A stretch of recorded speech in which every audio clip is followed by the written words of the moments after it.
Napansin mo ba na ikaw lang ang laging nakakaalala sa kanila? Pero sila, naalala ka lang kapag may kailangan, kapag may problema, nandiyan ka. Pero 'pag okey na sila, wala ka na. Masakit 'no? Yung ikaw totoo, pero sa kanila option ka lang.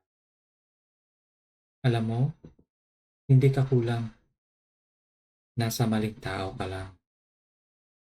Piliin mo naman sarili mo this time. Know your worth, hindi ka option. You deserve better.